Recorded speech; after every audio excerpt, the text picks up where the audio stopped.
Can you just help us understand what on earth is going on? It's hard to understand, and it is a wild story. I don't think I've ever seen anything like this in my career, frankly.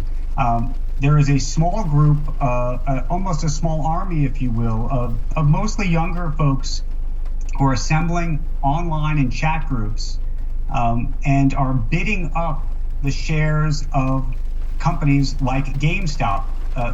GameStop was a company that was worth $20 a share at the beginning of this year.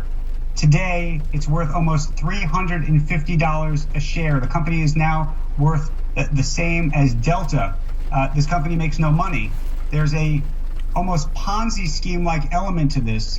It was originally driven by nostalgia for GameStop by some of the investors and a stick-it-to-the-man kind of view that the system was rigged against companies like GameStop and that the system was rigged against retail investors. A number of the big Wall Street hedge funds had actually bet against GameStop shares. So they were betting the shares would go down, and these other investors were trying to effectively win the game and make them lose.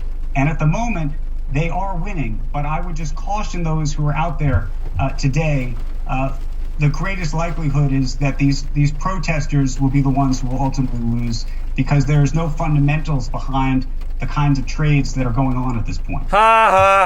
So just so I understand this, these smaller traders seem to know that the bigger hedge funds had these basically short selling options on these companies. And the bigger investors were hoping the stock prices would go down. They're reversing that trend and driving the stock up. How does that reversal of fortune hurt the bigger investors? Well, in truth, it hurts the bigger investors in so much as the hedge funds lose money. In one case, a big hedge fund has now lost several $billion and needed to be rescued as a result of this. But what I'm not sure the quote unquote protesters that are doing this fully appreciate is that hedge funds are managing the money of pensioners. So when you really think about who's lost, at least thus far in this, and it shouldn't be considered a game in this winning and losing way, but so far the hedge funds have lost, the Wall Street hedge funds have lost, but they have effectively lost pensioners' money. There has been this talk, as you well know, for years about whether or not day traders are actually consequential in the market. And it's hard not to look at what's been going on over these last days and weeks and think, they are consequential. They are able to move the market in a substantial way. Do you think that this does change something fundamentally?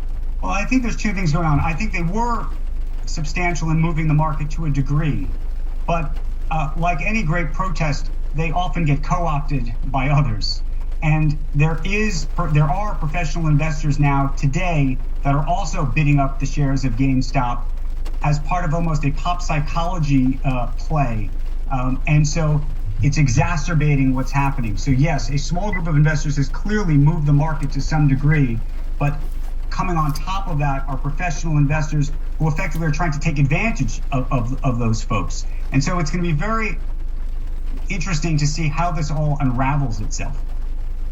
Elizabeth Warren and others have said, look, a lot of these big time investors have treated the stock market like a casino for years, she argues, and now they're complaining, and basically she's saying boo-hoo for them. Her other point, though, is that now is the time for financial regulators to step up and address this.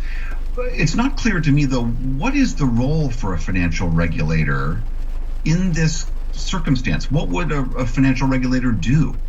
It's complicated. First of all, Elizabeth Warren is 100% correct, and so many of the people with her, so many of the people buying up shares of GameStop agree with her. They're saying the system is rigged, and they are saying we are manipulating it, but we've been manipulated for so very many years.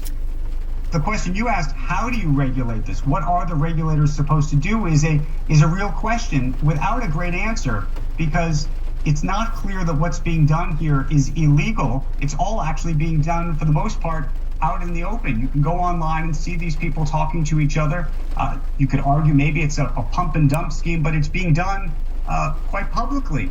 And so I think the regulators are going to have to grapple with this. Gary Gensler, who's been nominated to run the SEC, is going to have a pretty hard job on his hands to figure out what to do. I will make one mention. Some of the big brokerage firms are starting to limit the amount of leverage, the amount of loaned money that they're providing to some of these investors for specific stocks like GameStop. So that could reduce some of the interest in pursuing these type of events.